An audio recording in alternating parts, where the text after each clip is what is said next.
Hello world, I'm Robin Catling and this is Write On. Join me in my author journey as I delve into the craft of writing, bringing you tools, tips and lessons learned the hard way so you don't have to. Everyman saves the day. Why do we so love the stories in which everyman saves the day? Recalling a previous post, the everyman, or in my case Everywoman, is a character who is ordinary enough to be relatable to the average reader. It goes back to the medieval morality play, The Summoning of Everyman, in which an average Joe is called to the faith using allegorical characters to challenge or guide everyman to salvation. John Bunyan's 1678 Christian novel The Pilgrim's Progress does the same. Dante pulled a similar trick with his alter ego, Dante, in The Inferno. And so the tradition builds. Readers and audiences like relatable characters they can root for, people just like us. Right up to the moment they do something extraordinary. We find it more difficult to relate to savants such as Sherlock Holmes and Poirot, but we love the spinsterly Miss Marple. Everymen and women. A few examples then. Winston Smith in 1984 is the everyman to the point of bland and annoying. Bilbo and Frodo Baggins epitomise the genteel, middle-class Little Englanders, all 3'6" of them.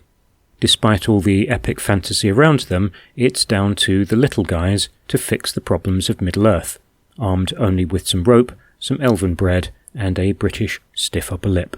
And Sam. Don't forget Sam, the most everyman of everymen ever.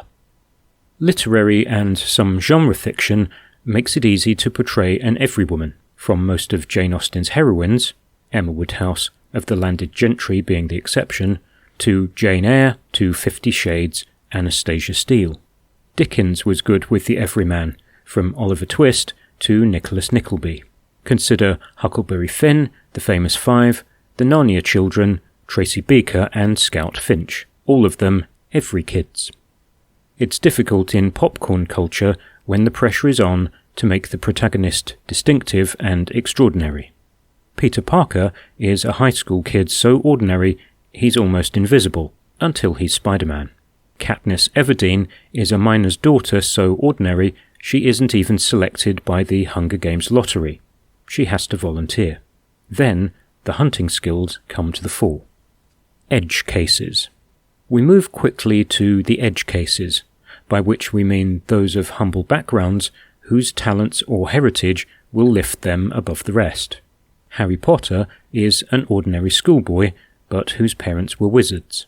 Ender Wiggin is another ordinary schoolboy, distinguished by prodigious tactical genius. Farm boy Luke Skywalker is the son of a rogue Jedi and is strong with the Force. We find Eragon as a farm boy, but his father was a dragon rider. Very quickly, each of these characters must establish their everyman credentials before they are elevated to questing hero status. Not the everyman. That paragon of morality Superman is so overloaded with powers, he's in the same league as Gilgamesh and Beowulf. He's as far from the everyman as you can possibly get, which is why Schuster and Siegel hid him behind Ernest Clark Kent in order to win our sympathy. Tony Stark and Bruce Wayne are fabulously rich and gifted. No amount of tragic backstory can bring them down to our level, though writers constantly try. Dune. The lack of an everyman. This brings us to author Dan Wells' complaint, episode 23 of the Intentionally Blank podcast, about the protagonist in Dune. Paul Atreides is just another teenager, except he isn't. He's a privileged aristocrat, son of a Bene Gesserit priestess and a preeminent duke in the Galactic Empire. He's highly educated, trained in combat and psychic powers to a hyper-competent level. His whiny adolescence is cut mercifully short by the Harkonnens' treachery.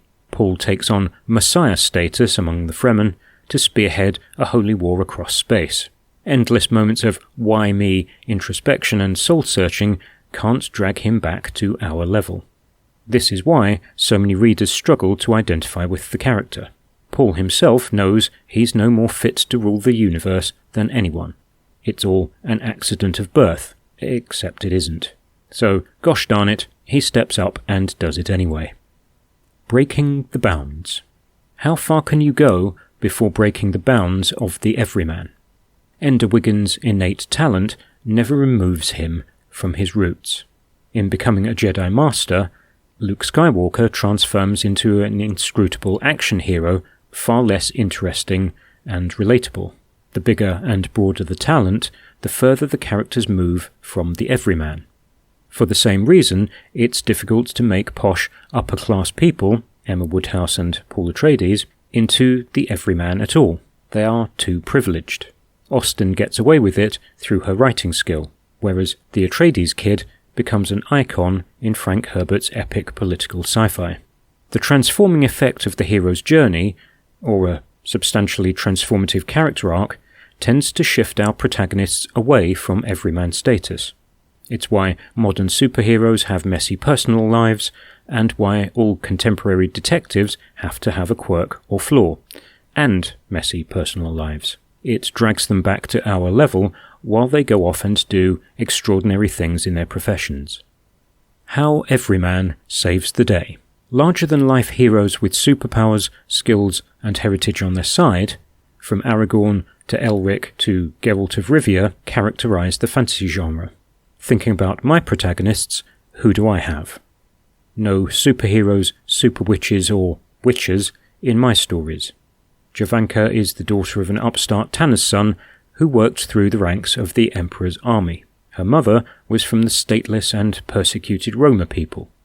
Jovanka's extraordinary second sight is a latent power she struggles to control. Vala is a common soldier's son, dragged off the farm into a war. It doesn't get much more Everyman, or seen another way cliched, than that. While he has skills, he's not nearly as competent as legend has it. There's my Everywoman and Everyman.